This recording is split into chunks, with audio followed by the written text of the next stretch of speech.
레위기 1장부터 할 텐데요. 612페이지에 보시면 레위기가 크게 세 단락으로 나눠져 있습니다. 1장에서부터 6장 7절까지 예물 규례가 나옵니다. 그다음 예물을 정하신 다음에 그럼 그 예물을 어떤 경우에 이제 어떻게 드려야 되느냐라는 게 6장 8절에서부터 10장까지 나옵니다. 그다음 이 절반 이상 한 3분의 2 되는 내용이 11장에서부터 27장까지 성화 규례와 관련해서 나옵니다. 성화, 거룩하게 하시는.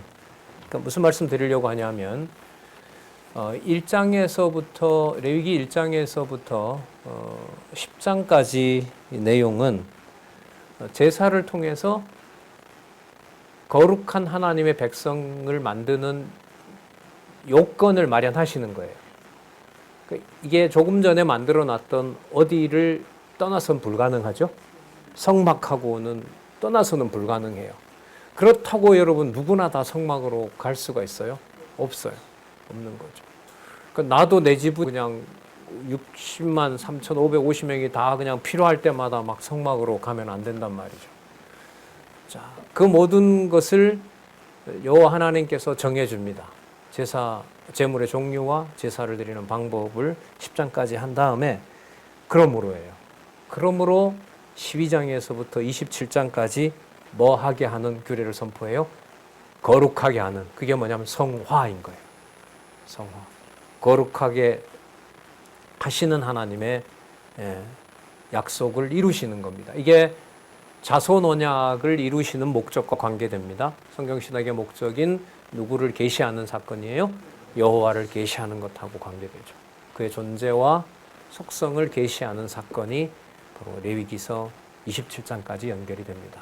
물론 1장에서부터 10장도 중요하고요. 마지막 11장에서부터 27장까지의 그 성화 규례를 27장에 가서 어떻게 마무리를 하는지까지가 우리가 살펴보는 바로 출애굽기 19장에서부터 시작한 시내산 언약의 핵심 내용이 끝나는 겁니다. 그러니까 어느도 따로 이렇게 긴장을 놓아야 되는 그런 부분은 없는 겁니다. 자, 그럼 보겠습니다. 먼저 1장에서부터 6장 7절까지 예물 규례를 알려주시는데 그 순서가 612페이지 첫 번째 단락에 보시면 1장은 번제.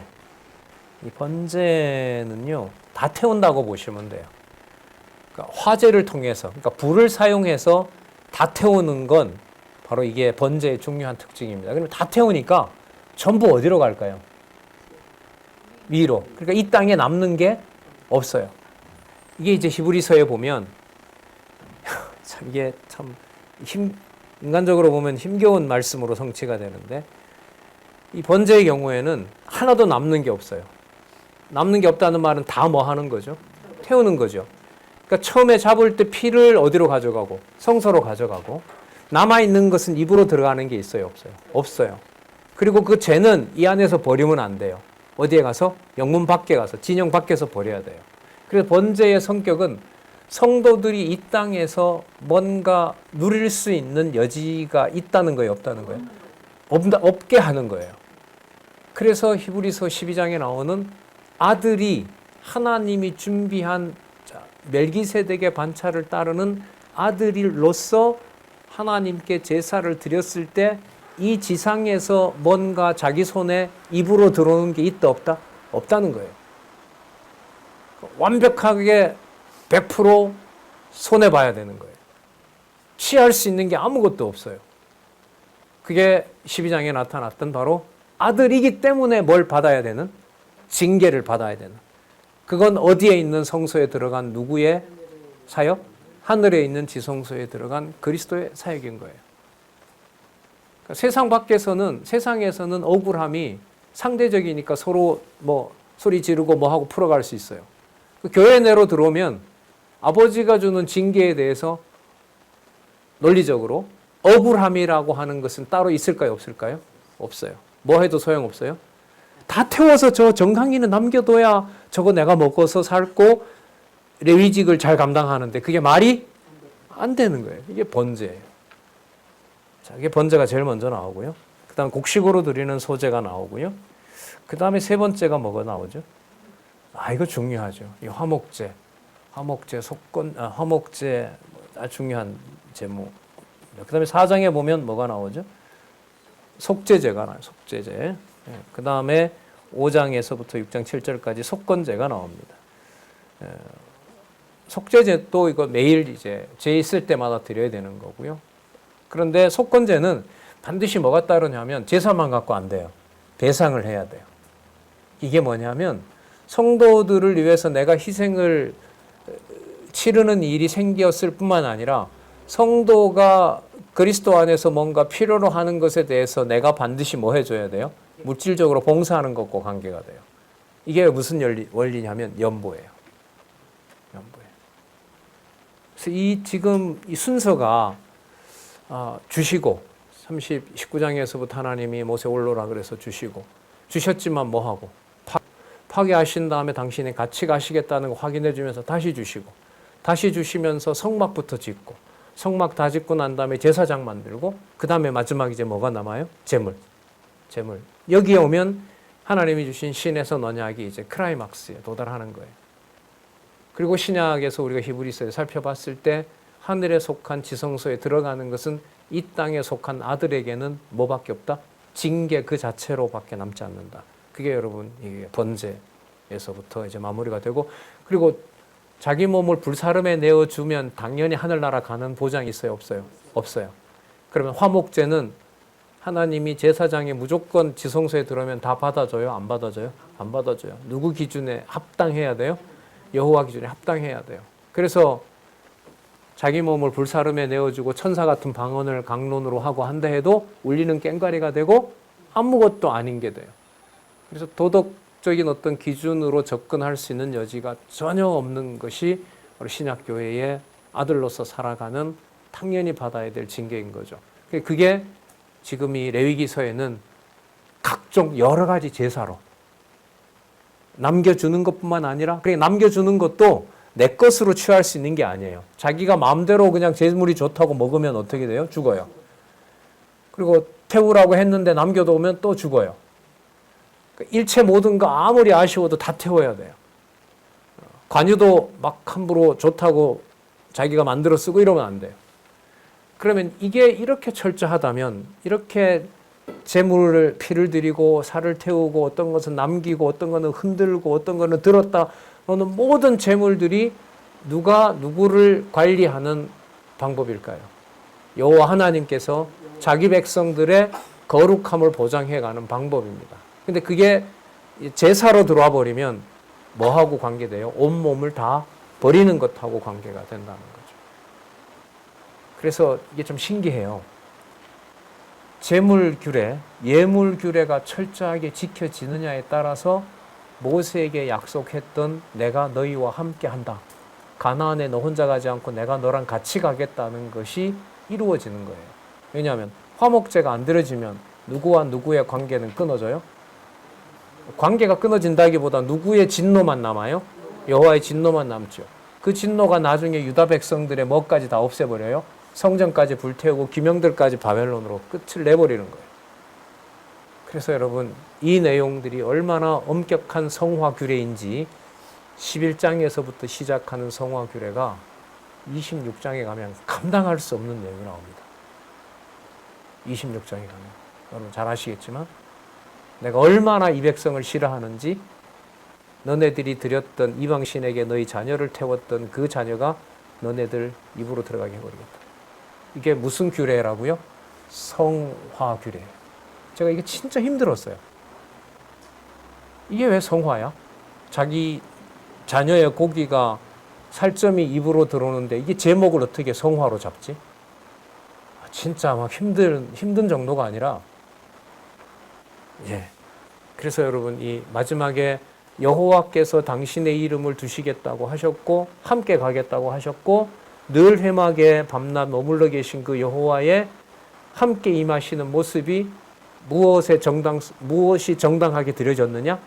제사가 정당하게 드려졌느냐와 직결되는 거고, 그 모든 절차들을 누가 이루어간다? 11장에서부터 내가 이루어간다는 거예요. 신체에 대해서, 문둥병에 대해서, 유출병에 대해서, 그 다음에 제사장에 대해서, 백성들에 대해서, 그 다음에 절기에 대해서, 여호와 이름에 대해서, 희년에 대해서, 이 모든 것들을 다 내가 관리할 것이다. 이게 바로 그러면 뭐하고 관계되냐면 자손 언약 성취 섭리에서 자손을 내 백성 만들고 나와 같은 곳에 너희들이 함께 거할 수 있도록 하신 여호와의 자손 언약 성취 섭리의 마지막 보장이 바로 레위기서가 끝나는 거고요. 그 레위기서를 통해서 뭘 하시느냐? 죽일 건 죽이고 가나안에 들어갈 백성을 새로 만들어내는 게 민수기 1장에서부터 30장까지 세대 교체인 거예요. 그래서 민수기 앞에 뭐가 나온다고요? 레위기가 나온다는 것이 너무너무 중요해요. 그래서 이게 진짜 이 하나하나 진짜 시간을 충분히 들여서 이렇게 만들었구나.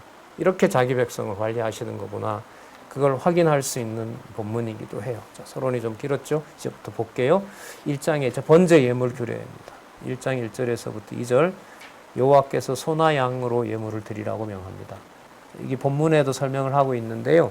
출애굽기가 끝나면서 레위기로 넘어올 때 접속사가 있어요. 와우라고도 하고 현대로는 바브라고도 이르는데 와바 그렇게 중요한 건 아닙니다만은 접속사가 있다는 거죠. 접속사가 있다는 말은 접속사 한번 넣어 보실래요? 여러분 제가 지금까지 좀 오랫동안 설명을 했는데 지금부터 이제 예물 규례가 나와요. 이제 번제가 나온단 말이죠. 그런데 아까 어떻게 끝났어요? 40장 그 위에 있네요. 40장 43절, 38절, 611페이지. 낮에는 여호와의 구름이 성막 위에 있고 밤에는 불이 그 구름 가운데 있음을 이스라엘 온 족속이 그 모든 행하는 길에서 친히 보았더라. 여호와께서 회막에서 모세를 부르시니 무슨 접속사 넣을까요? 모르면 뭐라고요?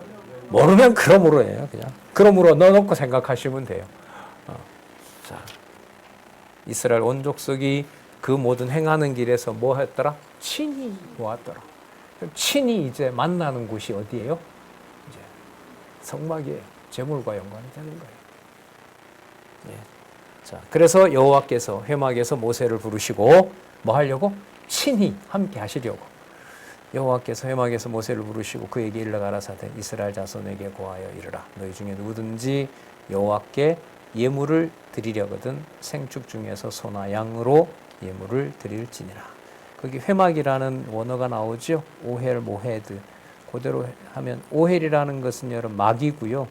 모헤드는 만남 이런 뜻이에요. 모임에. 그러니까 이걸 뒤에서부터 해석하면 뭐 하는 곳? 만나는 장소. 자, 그다음 설명이 나오잖아요. 여호와 하나님께서 이스라엘 자손을 대표한 모세를 뭐 하는 곳? 만나는 장막. 만나는 게 중요해요. 아까 20장, 40장 38절에 친히 누구를 본다고 했으니까 여호와를 만난다고 했기 때문에 그래서 이게 장막하고 연결이 돼요. 만남의 장막하고 연관이 됩니다. 그 예물은 614페이지에 보면 코르반이라고 나오죠. 코르반. 예수님이 나중에 이거 지적하시죠. 그 부모는 안 섬기고 여호와께 드리기만 하면 된다고 해서 고르반 하나님께 드렸어 라고만 말은 하고 부모를 공경하지 않는 것에 대해서 유대인들을 책망하는 내용이 나중에 신약 성경에 나옵니다. 바로 그 낱말이에요. 그러니까 코르반 이러면 이거는 누구에게 드리는 예물? 그러니까 누구에게 쓰는 용어가 아니에요? 인간에게. 그러니까 이게 제사장들이나 유대인들이 이 말을 쓰면 당연히 코르반은 하나님과 관계되지. 그런데 예수님이 뭘 지적해요? 근데 왜 하나님 섬긴다고 하면서 부모에게는 안 드리냐? 그거 왜 너만 쳐드시느냐? 이렇게 욕하는 거 아니에요. 그러니까 하나님 섬기는 것과 십계명에 보면 부모를 공경하는 것이 분리될 수가 없다. 그걸 예수님이 그 내면을 지적을 하신 내용이 나오죠. 예. 이런 것까지 연결해서 이 레위기서 내용을 하나씩 다 공부를 하려면 꼼꼼하게 하시려면 시간 많이 필요합니다. 예. 그런 연구자들이 좀 많이 나왔으면 좋겠어요. 그래서 하나라도 땅에 떨어지지 않고 이게 이렇고 이런 방식으로 여호와의 계시는 계시구나. 그래서 앞뒤로 다 연결이 됐으면 좋겠습니다. 자, 그래서 번제를 화제로 드리는 규례를 명하는 내용이 그 다음에 나옵니다. 그러니까 번제는 모두 태운다는 거고요. 모든 것을 올려드린다는 거고요. 방식은 어떤 거예요? 불을 지펴서. 그러니까 화제로. 그러니까 화제로 뭘 드린다? 번제를 드린다. 이렇게 정리하면 돼요. 3절에 보면 소의 번제이면 흠없는 수컷으로 회막문에서 여호와 앞에 드릴지니라. 그래서 안수하고요. 죽이고요. 자, 5절에 보시면 그 피를 가져다가 회막문 앞 단 사면에 뿌리고요. 그 다음에 6절에 보면 가죽을 벗기고 각을 뜨고, 그 다음에 7절에 보면 나무 위에 올려놓고, 8절에 아론의 자손 제사장들은 뜬 각과 머리와 기름을 단 위에 있는 나무에 벌려놓고, 9절에 냉장과 정갱이를 물로 씻고 제사장은 그 전부를 단 위에 불살라 뭘 삼으라? 번제를 삼을지니 이는 무엇이라? 화제라. 그러니까 불로 모든 것을 드리는 화제라. 자, 그 다음 나오죠. 여호와께 향기로운 냄새라. 계시록에 성도들의 기도와 관계가 된다는 겁니다. 그 다음에 양과 염소로 드리는 바로 번제 말씀이 나오고요. 또 넘어갈게요. 그 다음에 14절에서부터 17절 새로 규모가 이제 새밖에 안 되면은 새를 가지고 드리는 겁니다. 17절에 보면 또 그 날개 아래 자리에서 그 몸을 찢되 아주 찢지 말고 제사장이 그것을 단불 위에 살른다라고 나옵니다. 자, 지금 이 여러분 레위기서 강론은요 어떤 특징이 있냐면 매 사건마다 신약에 연관된 주석을 많이 달고 있어요. 왜냐하면 이 전통적으로 레위기서 내용이 재미없고 그 다음에 막 이 상세한 것까지 그리스도가 다 이루었는데 무슨 필요가 있느냐 이런 게 있기 때문에 막 저자가 의식을 하고요. 이 레위기서에 또 이걸 또 율법으로 받아들이는 또 그래서 교회가 의식화되는 것과도 연관이 되고 해서 그리스도와 관련된 신령한 교회 생활과 연관된 것으로 설명을 하다 보니 이 레위기서의 강론집의 특징은 제사 행위에 대해서 신약 근거 구절을 어디 보다가도 많이 들고 있어요. 꼭 중간중간 저도 소개하겠습니다만은 꼭 그렇게 공부를 해주셔야 이게 이제 신약교회와 연관된 것으로 성취되는 걸 확인할 수가 있습니다. 자, 그런 면에서 한번 보도록 할게요. 617페이지에 보시면 창세기 4장 4절 나오죠. 617페이지. 네, 이 사건은 여러분 아시는 대로 아벨과 가인의 제사와 연관이 되는 겁니다. 한번 읽어보겠습니다. 617페이지 여호와께서 아벨에게 생축으로 제사를 드리라고 구체적으로 명하신 바는 없었으나 아벨이 생축의 피를 흘려 드리는 제사를 여호와께서 연락하심으로 생축을 드리는 제사가 정당화되었고 그 후에 인류에게 생축으로 드리는 제사가 일반화되면서 자주 제사를 드려오게 된 것이다. 창세기 8장은 노아가 드린 거고요. 12장은 누가 나오는 것이죠? 아브라함 나오고 13장도 아브라함에게 나오고 지금은 이제 모세에게 와서 바로 그러니까 번제에 대한 전통을 하나님께서 신의 산에서 처음 준 게 아니라 언제부터? 창세부터. 누구를 통해서? 아벨을 통해서. 그리고 아벨은 또 아버지로부터 배웠겠죠. 자, 그렇게 이제 전성됐다는 걸 알려주고요. 그 다음 단락에 보면 로마서 5장 19절 그리스도와 연관해서 여호와께서 영원한 순종의 제물로 그리스도가 당신이 죽으신 사건을 얘기를 합니다. 그 다음 밑에 보면 누가복음 12장 49절에서부터 50절 그 문장을 한번 읽어볼게요. 중간쯤이죠. 예수께서는 제자들에게 말씀하시기를 내가 불을 땅에 던지러 왔노니 이 불이 이미 붙었으면 내가 무엇을 원하리요.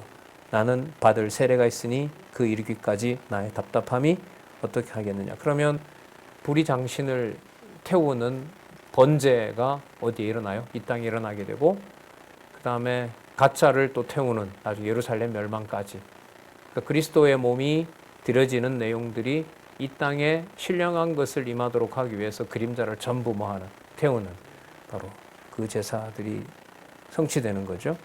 자, 그 밑에 보시면 밑에서부터 5번째 줄 사도 요한은 말하기를 영적으로 하면 소돔이라고도 하고 애굽이라고도 하니 곧 저희 주께서 십자가에 못 박힌 곳이라. 십자가에 못 박힌 곳이라. 그러니까 소돔은 그 롯이 그 살던 곳이 망하는 데고요. 그걸 지금 신령한 의미에서 소돔은 여러분 유황불로 멸망하잖아요. 맞죠? 그 다음에 애굽은 시편에 가면 이 애굽은요, 그 음녀가 거하는 또 그 옛뱀이 거하는 곳으로 신령한 의미에서 애굽을 얘기를 합니다. 그러니까 이 모든 게 계시록 11장 8절에 가면은 바로 그리스도를 십자가에 못 박았던 이 세상이 되는 거죠. 세상 권력이 되는 겁니다. 그리고 거기에 그리스도가 십자가에 못 박히시는 곳이라고 할 수 있습니다. 그러니까 번제는 이 땅에 온 그리스도께서 철저하게 뭐 하시는, 죽으셔서 전적으로 이 세상에 어떤 것도 남아있지 않고 오직 여호와 하나님께 다 드려지는 제사와 관계가 되는 겁니다. 그러니까 시공간을 초월해서 하나님의 모든 자녀들이 그리스도의 이 십자가에 못 박히신 곳을 따라가게 되는, 아들에게 남아있는 징계를 따라가게 되는 바로 이 사건하고 관련된 것이 번제라고 할 수 있습니다. 그 밑에서 세 번째 줄에 보시면 예수께서 죽으신 곳이 소돔이라고 한 것은 영적으로 불로 태워드리는 번제의 예물이 되어 어디에서? 십자가에 죽으신 것이라. 그리고 교회와 관련해서 618페이지, 자, 그리스도께서 자신을 버리사 향기로운 제물과 생축으로 하나님께 드렸다. 그 다음 히브리서 9장 12절, 염소와 송아지의 피로 아니하고 오직 자기 피로 영원한 속죄를 이루사 단번에 성소에 들어가셨느니라. 여러분, 히브리서 9장 12절은요 레위기서를 압축한다고 보면 돼요. 그래서 히브리서의 9장 11절 12절이 되게 중요합니다. 여기 12절만 나와 있는데 11절 12절, 그리고 늘 강조를 드렸죠. 뭐 저도 제가 이제 한 게 아니라 지금 인용을 하면서 이게 히브리서도 많이 나오고 요한복음도 많이 나오죠. 자, 여기 요한복음 1장 29절에 보면 세상 죄를 지고 가는 하나님의 어린 양이라. 그럼 말씀이 육신이 되어 우리 가운데 가시니 우리가 그의 영광을 보니 은혜와 진리가 충만하더라라는 게 14절에 있고요.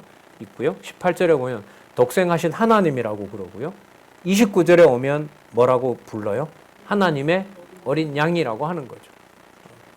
그러니까 이게 하나님의 어린 양이 요한복음 1장 1절부터 나오는데 어디에 계신 말씀이에요? 하늘에 계신 말씀이란 말이죠. 태초에 계신 말씀 아니에요?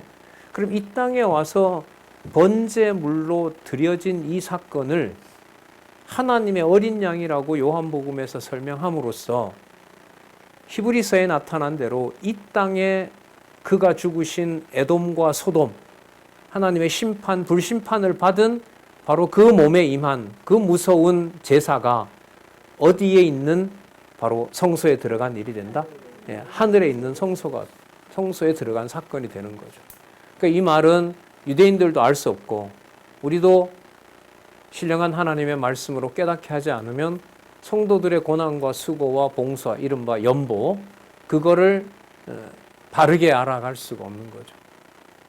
모르겠어요. 여러분들도 그러시겠지만은 에베소서에서부터 창세전에 있었던 교회, 창세전에 확정하신 교회와 히브리서에서 이 땅에 있는 교회지만 하늘에 있는 지성소에 그리스도와 같이 들어간 사건에서 이 지상에 있는 교회의 의미를 너무나 명확하게 논리적으로 설명을 할 수 있고 정리를 하게 된 게 이 지상 생활의 어떤 가치, 절대 가치요. 상대적이지만 절대적인 가치를 알아가는 데 너무 많은 도움이 되고 있어요.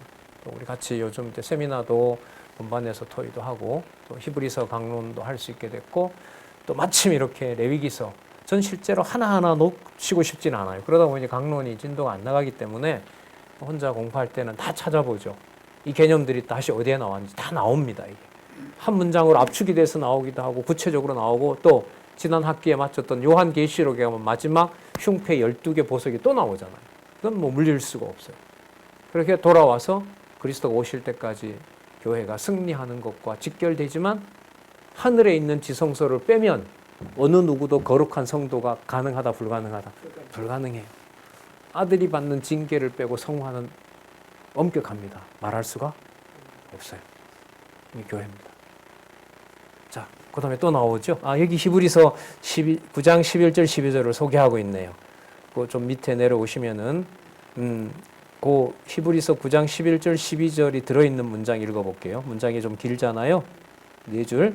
예수 그리스도는 영원한 대제사장으로 오셔서 사람의 손으로 짓지 아니한 온전한 장막에서 생축의 피 대신에 온전한 제물이 되신 자기의 피로 영원한 제사를 드려 속죄를 이루신 것이다. 그래서 신약교회 성도는 생축으로 번제를 드리지 아니하고 그 짐승으로 안 드리고 예수 그리스도의 공로로 의롭다함을 얻어 거룩한 백성이 되어 여호와 하나님을 섬기는 자가 되는 것이다. 그런데 히브리서의 모든 아들들은 바로 징계를 받고 영문 밖에서 번제처럼 입으로 들어갈 수 있는 제물의 흔적이 있다 없다? 없다. 어디에서 그러면 그 제물은 보상을 받는다? 하늘에 있는 지성소에서 그리스도와 같이 아버지 우편에 앉을 때, 만물을 통치할 때 그렇게 회복된다는 겁니다. 자, 소제 볼게요. 곡식으로 드리는 제물이죠. 고운 가루로 소제 예물을 삼아 드리는 규례를 명하십니다. 그리고 그 1절 끝에 보면 그 위에 기름이 들어가죠.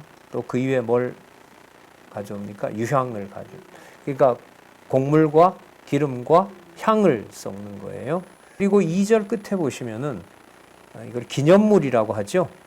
기념물로 단 위에 불사를 지니 이는 뭐라 그래요? 화제라 그러죠. 기념물에 대해서 여기서 또 설명을 하고 있어요. 아제카라라고 하는데 생각나게 하는 거예요. 뭘 생각나게 하는 걸까요? 죄를 생각나게 하는 것이 바로 소제물이에요. 3절에 보면 그 소제물에 남은 것은 아론과 그 자손에게 돌릴지니 2절 끝에 여호와께 향기로운 냄새니라 그 소제물에 남은 것은 아론과 그 자손에게 돌릴지니 이는 여호와의 화제 중에 지극히 거룩한 것이라. 지극히 거룩한 것이라. 아까 이게 기념물로 단위에 불사른다는 거죠.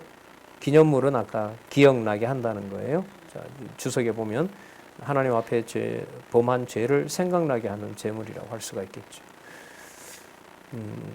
그 요한복음에 보면 예수님이 하늘에서 오신 뭐라고 그러죠?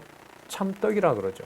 신령한 떡을 얘기하시잖아요. 6장과 7장에 가서 보시면은 바로 그게 하나님의 어린 양하고 관계가 있는 겁니다. 그러니까 이게 이 절차로 보면 그리스도의 복음을 듣게 된다라고 하는 이 사실이 무엇을 기억나게 하는 것과 연결이 돼요? 양식을 먹는 것이 무엇을 기념하다, 무엇을 기억하게 하는, 죄를 기억하게 하는 것하고 관계가 있는 거죠.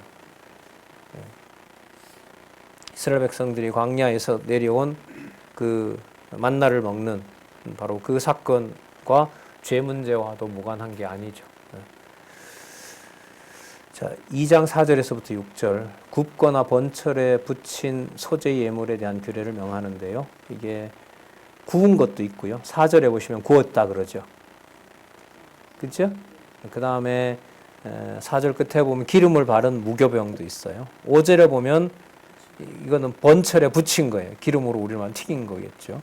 거기에 5절 끝에 보면 뭘 넣지 말라 그럽니까? 누룩을 넣지 말라고 얘기를 합니다. 기름을 섞어 조각으로 나누고 그 위에 기름을 부을지니 이는 소제라고 얘기를 합니다.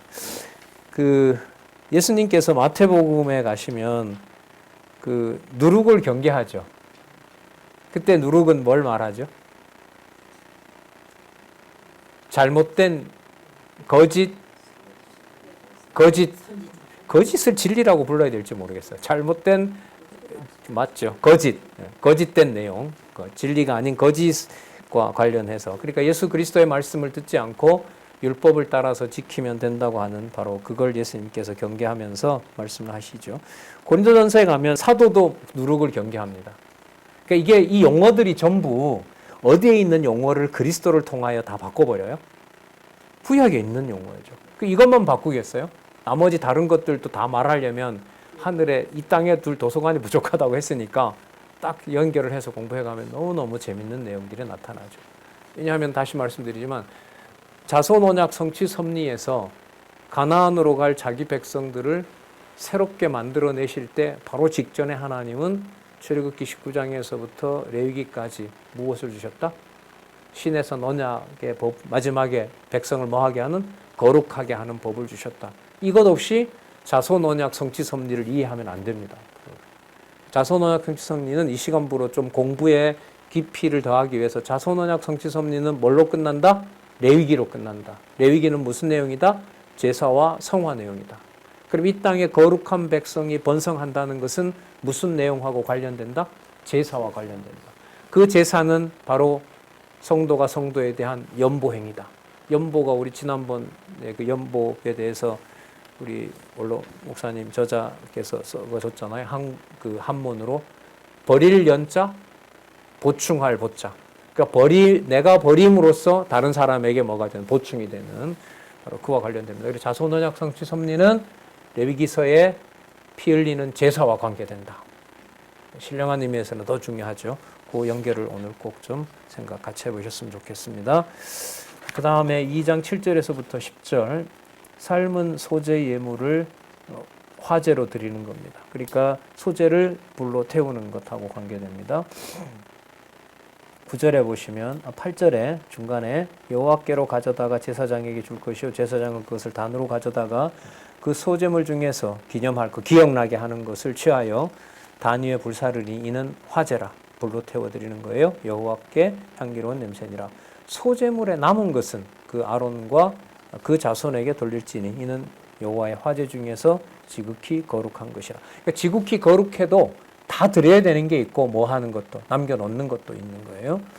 그 다음에 모든 소재물을 드리는 몇 가지 규례를 보충해서 설명하는데 자 11절에 아까처럼 뭘 넣지 말라?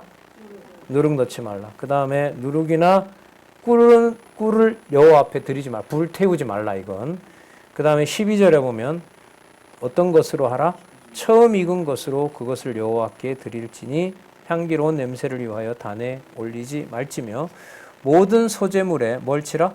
소금을 치라. 내 하나님의 언약에 소금을 내 소재에서 빼지 못할지니 내 모든 예물에 소금을 드릴지니라. 예수님도 이제 소금의 맛도 얘기를 하시고 있는 거죠. 자, 그래서 이 소재에서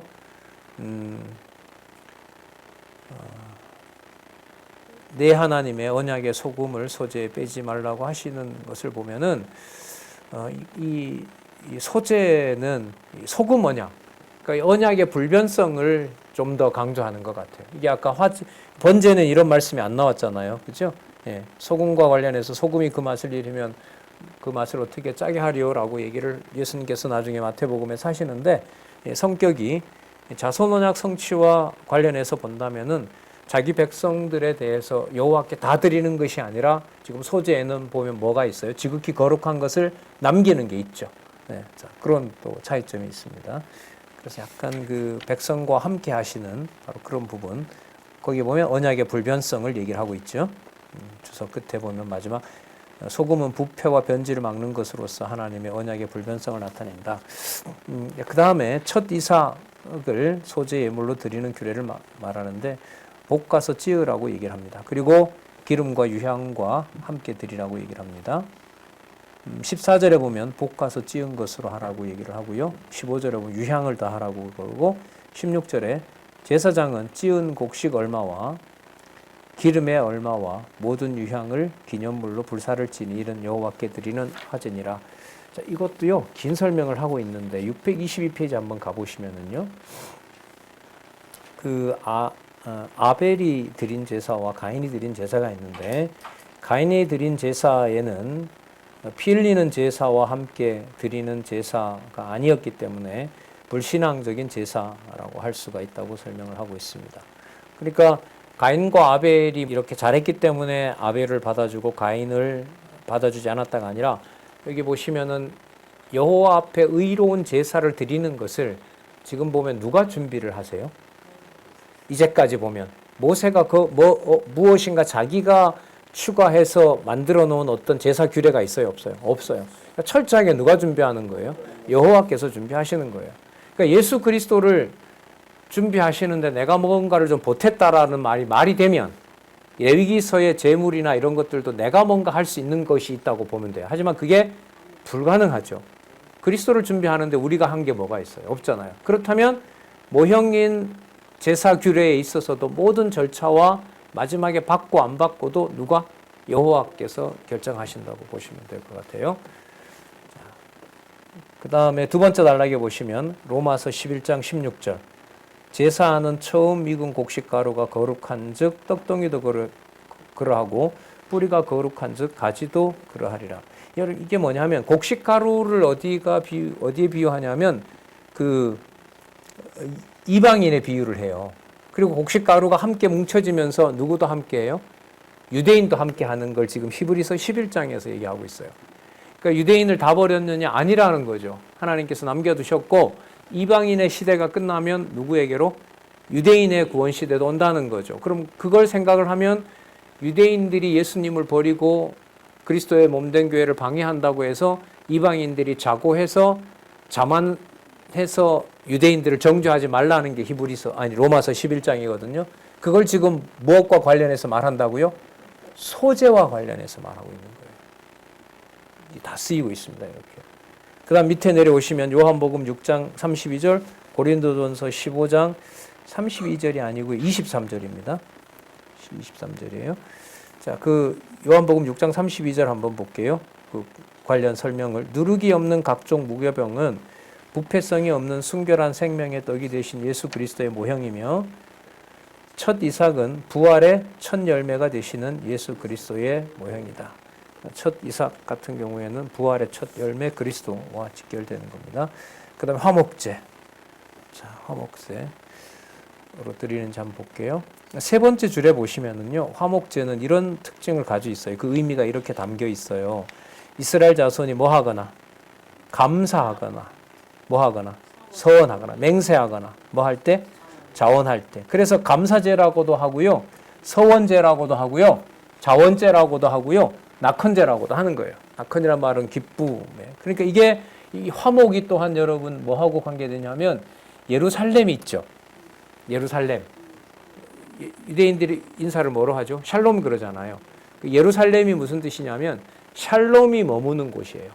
그러니까 여호와 하나님께서 샬롬으로 지배하는 곳이 예루살렘이거든요. 그 화목의 이 화목이 무슨 뜻이냐면 샬롬이에요. 그러니까 누구와 누구의 화평을 이루는 사건? 여호와 하나님과 자기 백성이 화목을 이루는 사건이 바로 이 화목제와 직결되는 거예요. 같은 의미인 거예요. 그럼 앞부분에 아무리 번제를 잘 드리고 소제를 잘 드렸다 해도 제사장이 가지고 간 그 피로 드린 제사가 하나님께서 뭐 하지 않으면, 받지 않으면, 화목이 이루어지지 않으면 끝나는 거예요. 근데 그 제사로 부족하다는 게 히브리서의 지적인 거고요. 이 화목을 누가 와서 이루었다?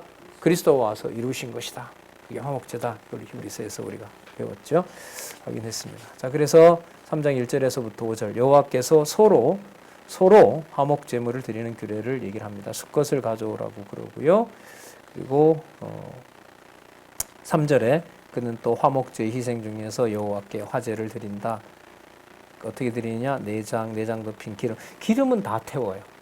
기름은 전부 여호와께 드리는 겁니다. 힘의 상징이라고 할 수 있는 5절에 여호와께 향기로운 제사라고 얘기를 합니다.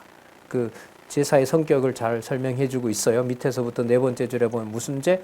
화목제. 그 다음에 끝에 보면 무슨 제? 감사제. 또는 무슨 제? 평안제.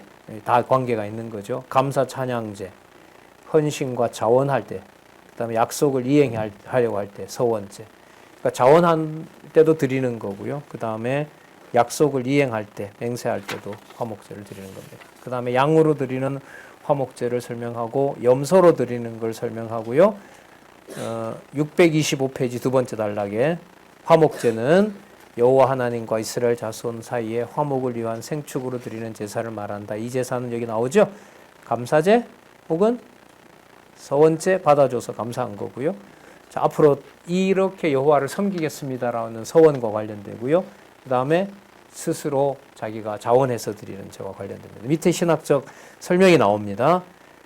화목된 자로서 그리스도를 소개하고 있고요.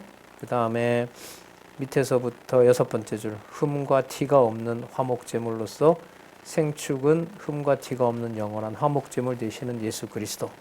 그 다음에 죄를 짊어지시는 예수 그리스도. 밑에서 세 번째 줄 끝에 제단에 부리는 화목제 예물의 피로써 화목제 제물을 드리시는 자, 모든 기름을 제단에 또 화제를 드리는. 그러니까 이 화목제는 오직 여호와 하나님께서 마지막에 모든 제사를 종결하고 받아주시는 것과 연결되어 있는 겁니다. 자, 이걸 그리스도께서 성취하신 내용을 626페이지 설명을 합니다. 위에서부터 하나, 둘, 셋, 넷, 다섯, 여섯 번째 줄. 요한일서 2장 2절. 저는 우리 죄를 위한 무엇이니? 화목 제물이니. 화평을 이루시는 우리만 위할 뿐 아니라 온 세상의 죄를 위함이라. 이때 온 세상은 유대와 이방이요. 그 다음 요한일서 4장 10절. 오직 하나님이 우리를 사랑하사 우리 죄를 위하여 무엇으로? 화목제로 그 아들을 보내셨다. 로마서 3장 25절도 그렇고요. 그 다음에 골로새서 1장 22절. 이제는 그의 육체의 죽으심으로 말미암아 뭐하사? 화목케 하사 너희를 거룩하고 흠없고 책망할 것이 없는 자로 그 앞에 세우고자 하셨다. 따라서 구약의 화목제 예물은 여호와 하나님께서 영원한 화목제 제물이 되실 예수 그리스도를 보내주실 것에 대한 예표로서의 모형과 그림자이다. 그래서 이 화목제는 진짜로 중요한 제사라고 할 수가 있습니다. 만약 많은 구약의 신약의 근거들로 우리가 살펴봤고요. 예수님께서도 화평케 하는 자는 복이 있나니 라고 말씀도 하시고요. 그래서 우리가 바울의 그 편지가 시작할 때 보면 은혜와 뭐라 그러죠? 평강인 거죠. 그러니까 굳이 말씀드리자면 은혜라는 것이 창세전 그리스도 안에서 우리에게 베풀어 주신 영원한 언약의 바탕을 둔 하나님 자녀된 사건이라면 이 땅에 오셔서 그리스도가 지금 말씀드린 이 모든 제사를 당신이 영원한 제사로 성취를 해주셨고 이 땅에 살아가는 하나님의 자녀들, 하나님의 백성들이 누리는 진정한 의미의 예루살렘, 진정한 의미의 평화, 그게 바로 은혜에 근거한 뭐가 이루어지는 거죠? 평강이 이루어진다고 보시면 돼요. 그래서 이 지상의 교회의 비밀은 레위기서의 제물과 예물 규례와 관련을 지킨다면 절대 평강이 지배하는 그리스도의 지체라고 할 수가 있죠.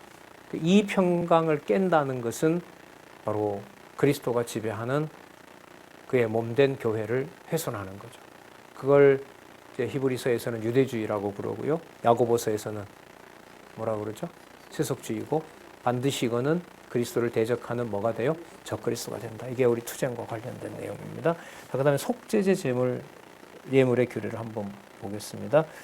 이 속죄제도요, 화목제와 연관을 해서 생각해봐도 참 재밌는 부분인데, 자, 속죄제는 회막 안에 그 향단이 있어요. 향이 피워지잖아요. 그 향단 뿔에다가 피를 바르는 거예요, 이게 지금 속죄제의 아주 중요한 제사의 특징입니다. 본문 한번 보면은요, 어디를 보시냐면 2절, 이스라엘 자손에게 고하여 이르라. 누구든지 여호와의 금령 중 하나라도 그릇 범하였으면 실수로 범하였다는 거죠. 만일 기름 부음을 받은 제사장이 범죄하여 백성으로 죄를 잃게 하였으면, 제사장도 마찬가지입니다. 그러면 회막문 앞에 이제 제물을 가지고 가서 잡고 6절에 보시면 그 제사장이 손가락에 그 피를 찍어 여호와 앞 곧 성소 장막에 뭐한다? 7번 뿌리는 거죠. 자, 이게 속죄제의 중요한 부분이고요. 7절에 보면 여호와 앞 회단 보세요. 여호와 앞 곧 회막 안 어디에?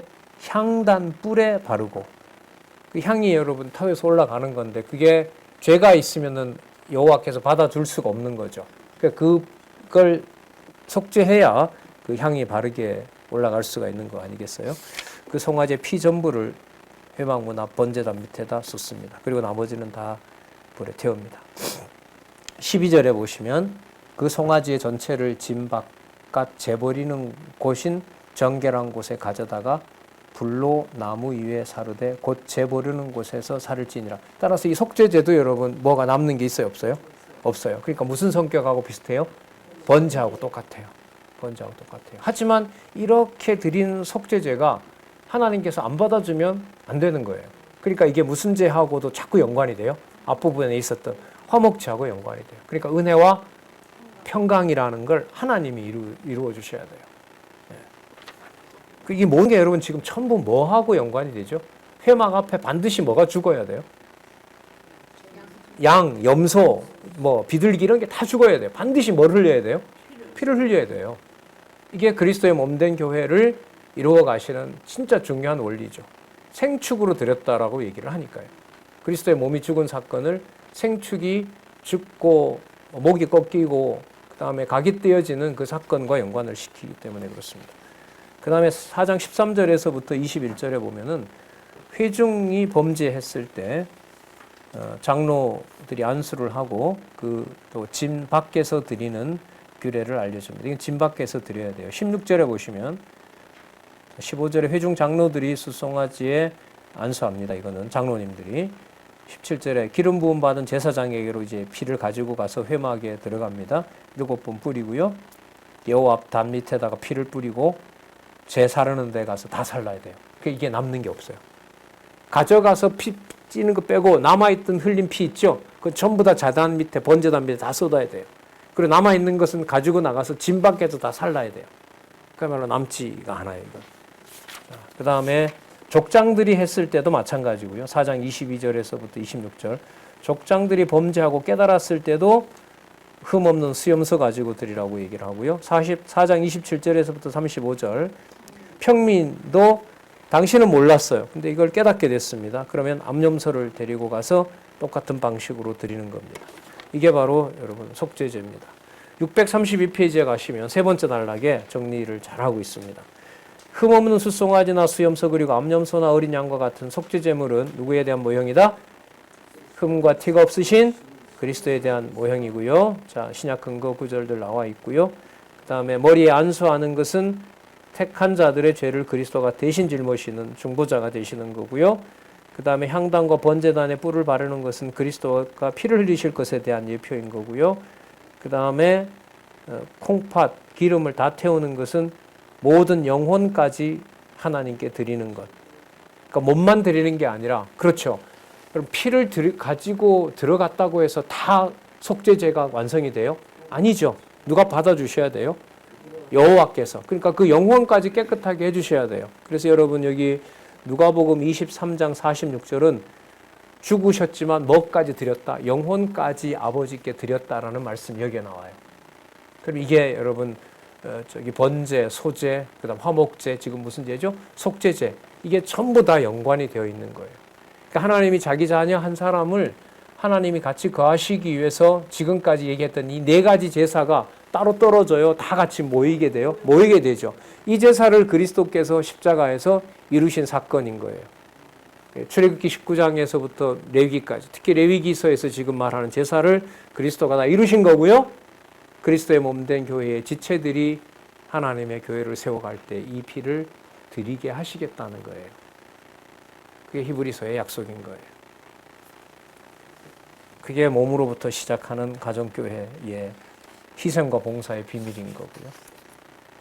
이 단락 여러분 체크하시고요. 마지막 단락 첫 번째 문장까지 좀 읽어볼게요. 속죄제 예물 규례는 장차 예수 그리스도께서 영원한 속죄제 예물이 되셔서 택자들을 대신하여 드려주실 것에 대한 예표로서의 모형과 그림자이다. 아까 말씀드렸죠? 히브리서 9장 11절 12절 중요하다고요. 자, 그 다음에 여러분 속건제를 한번 보도록 할게요. 속건제는 여러분 속죄제처럼 하는데요. 뭐가 있어야 되냐면 이건 배상을 해줘야 돼요. 그러니까 뭐만 가지고는 안 돼요. 하나님에게 잘못했으니까 가서 제사 드리는 걸로는 안 돼요. 반드시 이거는 해를 끼친 사람에 대해서 배상을 해줘야 되는 것하고 관계가 됩니다. 5장 1절 누구든지 증인이 되어 맹세시키는 소리를 듣고도 그 본 일이나 아는 일을 진술치 아니하면 죄가 있나니 그 허물이 그에게 돌아갈 것이라. 그러니까 증언을 제대로 하지 않으면 억울한 사람이 뭘 받게 돼요? 누명을 쓰게 되잖아요. 억울한 일이 생긴단 말이죠. 거기에 대해서 그걸 반드시 갚아주라고 얘기를 합니다.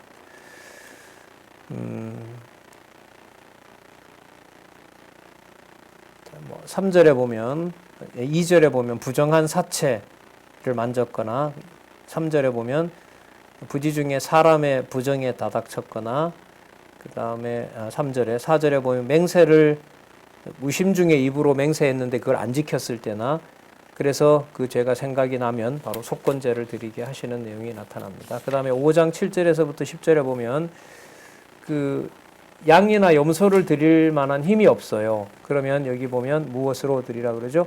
비둘기로 드리라 그러고 그 다음에 비둘기도 안 돼요. 그러면 5장 11절에서부터 13절에 보면 무엇으로? 고운 가루로. 가루인데요. 보면 한 2리터 정도 우리 왜 그 병 있잖아요. 저한테 쓰는 그 병 정도의 소재 제물을 가지고 와서 속건제를 드리라고 얘기를 합니다. 자, 그 다음에 5장 14절에서부터 16절에 보면 성물을 범하고 속건제 예물을 드리는 규례를 명하는 내용입니다. 여호와의 성물인 줄 모르고 그걸 함부로 더럽혔어요. 그럼 그걸 이제 그 허물을, 허물건자죠. 그 허물을 속하는 내용이 나타납니다. 636페이지 밑에서부터 세 번째 줄 보면요. 속건제는 여호와께와 사람에게 손해를 끼쳐 물질로 배상을 해야 할 경우에 드리는 제사이고, 속죄제는 여호와께 범죄하여 제물로만 속해야 할 경우에. 그러니까 속건제는 뭐냐면 하나님의 성물에 대해서 손상을 시켰어요. 그게 그건 줄 모르고. 그 다음에 두 번째, 사람들에게 손해를 끼쳤어요. 그럼 이럴 때 드리는 게 바로 뭐냐면 속건제라고 보시면 돼요. 연관이 될까요? 안 될까요? 당연히 되죠. 그래서 여러분 처음에 제사가 뭐였어요? 번제, 다 드리는 거. 그 다음에 소제, 그 다음 화목제가 중요하다 그랬죠. 화목제.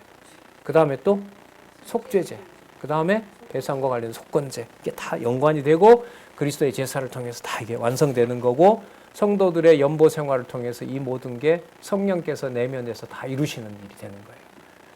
그러니까 여러분 이거 없이 교회를 설명할 수 있을까요? 없죠. 레위기 1장 1절에서부터 6장 7절에 예물 규례를 그리스도가 드린 것을 빼고 어느 정도로 드린다고요? 번제는 남는 게 없어요. 거기서 뭔가 남겨두려고 하면 돼요, 안 돼요? 안 되는 거예요. 근데 남겨놓지 않고 다 드렸는데도 베드로 전서 13장 3절을 쓰면 불사름에 내어줘도 번제를 지었는데도 뭐가 없으면 아가페가 아니면 안 받아준다는 거예요. 참 충격이었어요. 야, 불살랐으면 어느 정도 받아줘야지. 안 된다는 거예요. 이게 전부 누구의 제사의 위대함을 말하는 걸까요? 그리스도의. 그리스도가 십자가 지신 사건, 기독교에 있어서 그리스도가 왕 되신 이 사건은 도저히 범할 수가 없어요. 너무너무 귀한 거죠. 자, 637페이지 6장 1절에서부터 7절 볼게요. 남에게 죄짓고 갚아야 되는 경우에 수양으로 하나님께 드리고 또 배상도 해야 되는 속건제를 얘기를 합니다. 전당을 잡거나 강도질하거나 압박해서 뺏어온 거나 그럴 때는 반드시 속건제를 드려야 됩니다. 4절에 이는 죄를 범하였고 죄가 있는 자니 빼앗은 것이나 속인 것이나 맡은 것이나 얻은 유실물이나 무릇 그 거짓 맹세한 물건을 돌려보내되 곧 본물에 5분의 1을 더하여 돌려보낼 것이며 그 죄가 드러나는 날에, 죄가 드러나는 날이란 말은 속건제를 드리는 날하고도 관계가 되겠죠. 그 임자에게 줄 것이요 그는 또 그 속건제를 여호와께 가져올지니 곧 지정한 가치대로 때중 흠없는 수양을 속건제물을 위하여 제사장에게로 끌어올 것이요 제사장은 여호와 앞에서 그를 위하여 속죄한즉 그는 그 허물이 사함을 얻으리라. 그래서 639페이지에 가시면요, 다시 한번 속죄제와 속건제를 정리를 합니다. 속죄제는 여호와의 금령을 범한 경우 손해를 배상하여 갚을 수 없을 때, 속건제는 각기 스스로의 부정한 허물을 속하거나 하나님과 타인에게 손해 끼친 허물에 대하여 뭐 할 수 있을 때, 배상할 때, 배상해도 되고 안 해도 되는.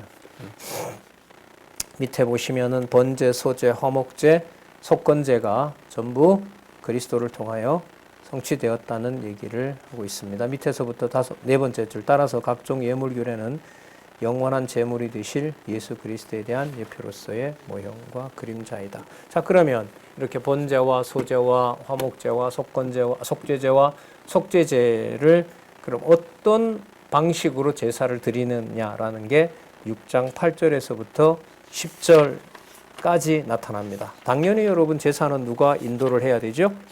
어느 지파가? 레위 지파가 해야 되죠. 그렇다고 자기 마음대로 하면 안 되는 거죠. 그 모든 절차들을 그리스도께서 아버지가 원하는 대로 다 자신의 몸을 드리는 것과 관계가 있겠죠. 네, 우리 6장 8절부터 다음 주에 하도록 하겠습니다. 수고들 하셨습니다. 기도하겠습니다.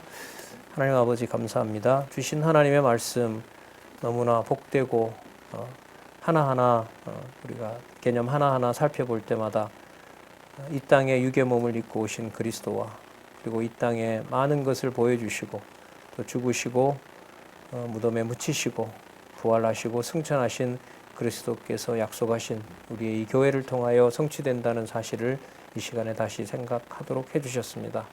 요 하나님, 이 육의 몸을 가지고 이 땅에 살아가는 의미를 일찍이 모세를 통하여 보여주신 이 너무나 소중한 제사 행위를 통해서 우리의 삶이 참다운 연보의 삶이 될 수 있도록 우리에게 늘 말씀으로 깊은 깨달음을 주시옵소서.